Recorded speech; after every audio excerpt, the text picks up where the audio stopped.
నేను ఏ మీటింగ్లో ఉన్నా ఆ పని చూసుకొని మళ్ళీ మీకు 5-10 నిమిషాల్లో ఫోన్ వస్తుంది మీకు. సో అట్లా ఏ అవసరం ఉన్నా నేను చేసి పెడతాను. చక్కగా ఒక కుటుంబం లాగా పనిచేద్దాం. మనం అందరం కూడా ఒక ఫ్యామిలీ. మీరు ఒక పదవిలో ఉన్నారు, నేను ఒక పదవిలో ఉన్నా. మరి ఇద్దరి బాధ్యత ఏంటి? మీరైనా నేనైనా ప్రజలకు సేవ చేయడమే మన బాధ్యత. మీకు మంచి పేరు రావాలి, నాకు మంచి పేరు రావాలి. మన ఇద్దరం కలిసి ప్రజలకు సేవ చేయాలి. మీరు గ్రామ స్థాయిలో సేవ చేస్తారు, నేను నియోజకవర్గ స్థాయిలో సేవ చేస్తాను. మన ఇద్దరం సేవకులం. మనకు పదవి అనేది ఆభరణం కాదు, పదవి అనేది ఒక బాధ్యత.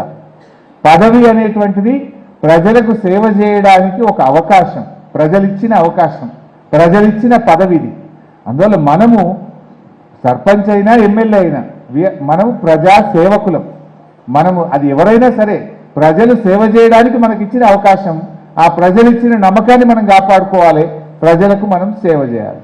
ఎదిగితే ఒదగాలి. పదవి అనేటువంటిది బాధ్యతను పెంచుతుంది.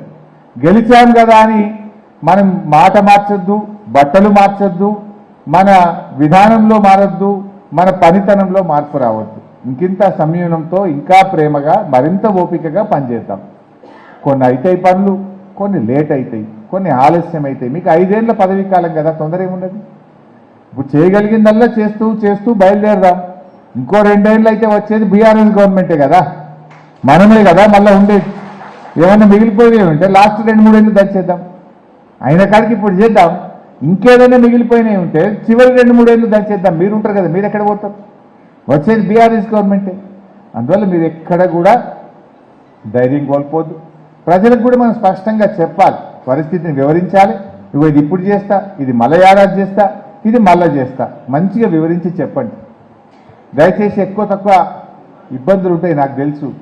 గెలిచేదాకా ఒక ఖర్చు, గెలిచినాక తెల్లారికెళ్ళి అమ్మవారి విగ్రహం పెడుతున్నాం, లేకపోతే వినాయకుడి విగ్రహం పెడుతున్నాం, లేదంటే మన ఎల్లమ్మ తల్లి పండుగ ఉంది, బీరప్ప దేవుని జాతర ఉన్నది, పెద్దమ్మ తల్లికి బోనాలు తీస్తున్నాం, లేకపోతే పోషమ్మ తల్లి పండుగ ఉన్నదంటే చూసేది ఎవరికి చూస్తారు? ఊళ్ళే అర్జెంటుగా మీరు కనబడతారు.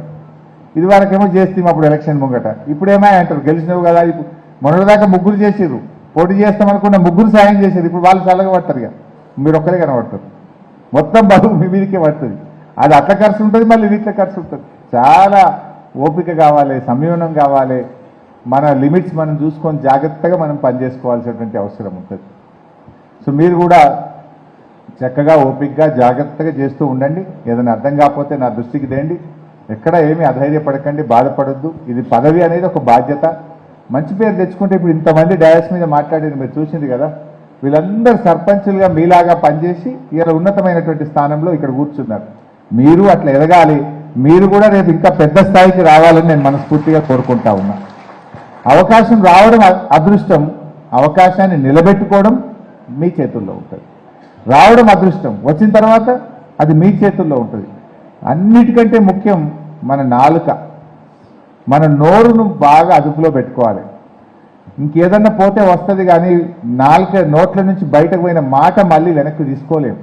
పదవి పోతే వస్తుందేమో, పైస పోతే వస్తుందేమో, ఇంకేదన్నా పోతే సంపాదిస్తేమేమో, కానీ జారిన నోటి మాట తిరిగి వెనక్కి తీసుకోలేము.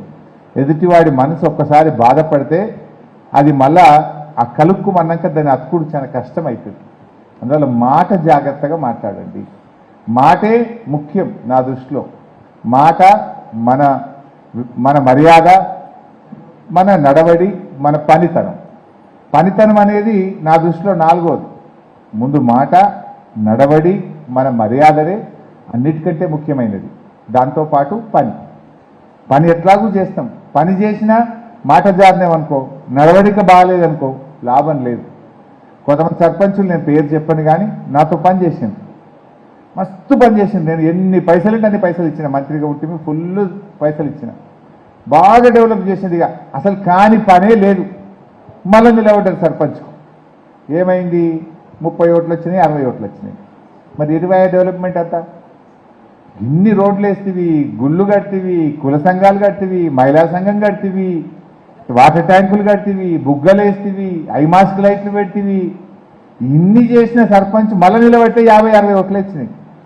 ఏమైందంటూ? నీ నడవడిక దెబ్బతిన్నది, నీ మాట ఎక్కడో పోయింది, నీలో ఒక అహంకారం అనే ఒక మార్పు వాళ్ళు చూసిండ్రు. నువ్వు ఎంత డెవలప్మెంట్ చేసినా బండకేసి కొట్టింది. అందువల్ల మాట మర్యాద నడవడిక అనేది చాలా చాలా ముఖ్యమైంది. ఇందాక రవీందర్ రెడ్డి అన్నాడు నమస్తే నమస్తే అనగానే అబ్బా నేనేమైపోయినా అనుకోవద్దు. అది ఒక నెగటివ్గా చెప్పొద్దు, కానీ ముళ్ళ కిరీటం లాంటిది. పదవి అనేది అందరికీ జవాబుదారీతనం ఉంటుంది. మనకు వీఆర్ మోర్ రెస్పాన్సిబుల్. నిన్నటిదాకా నీ భార్య పిల్లలకు నీ భర్త పిల్లలకు ఎంత